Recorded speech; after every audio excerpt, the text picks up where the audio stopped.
बहुत समय पहले की बात है। एक गांव था। नाम था शांतिपुर। गांव के लोग मेहनती थे, लेकिन उनमें से एक किसान, जिसका नाम रमेश था, वह हमेशा परेशान और चिंता में डूबा रहता था। उसकी चिंता का कारण था खराब फसल और बढ़ता कर्ज। रमेश का छोटा सा खेत था, जिसमें वह धान और गेहूं उगाता। 2 साल लगातार बारिश ठीक से नहीं हुई और फसलें खराब हो गईं। कर्ज चढ़ता गया, घर की हालत भी बिगड़ने लगी। रमेश दिन रात चिंता करता। उसकी पत्नी सीमा कहती, चिंता करने से कुछ नहीं होगा, मेहनत करो और किसी से सलाह लो। लेकिन रमेश सुनता ही नहीं था। चिंता ने रमेश का दिमाग और शरीर दोनों थका दिया था। खाना पीना कम हो गया, चेहरे पर हंसी गायब हो गई और वह हर वक्त परेशान रहता।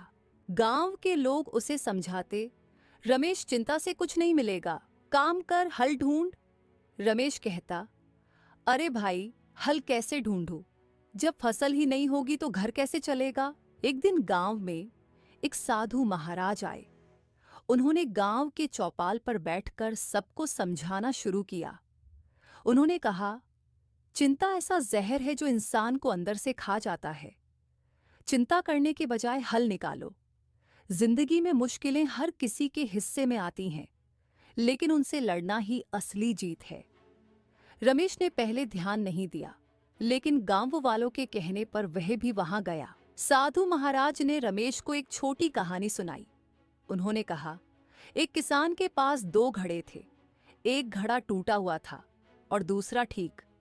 जब किसान नदी से पानी भरकर लाता, टूटा घड़ा आधा पानी गिरा देता। एक दिन टूटे घड़े ने किसान से कहा, मुझसे काम नहीं होता, मैं तो बेकार हूं। किसान मुस्कुराया और बोला, जिस रास्ते से पानी गिरता है वहां मैंने फूल लगाए हैं। अब देखो, यह रास्ता कितना सुंदर हो गया है। साधु महाराज की बातों ने रमेश को सोचने पर मजबूर कर दिया। उसने सोचा, अगर चिंता करने की जगह कुछ नया करने की कोशिश करूं, तो शायद मेरी हालत बदल जाए। रमेश ने गांव के अनुभवी किसानों से सलाह ली। उन्होंने उसे सिखाया कि कैसे मिट्टी की जांच करनी है, जैविक खाद का कैसे इस्तेमाल करना है और कम पानी में खेती कैसे करनी है। रमेश ने मेहनत शुरू कर दी। उसने अपने खेत में बदलाव किए। उसने न केवल अच्छी फसल उगाई, बल्कि गांव के बाकी किसानों को भी सिखाया कि कम साधनों में बेहतर खेती कैसे की जा सकती है।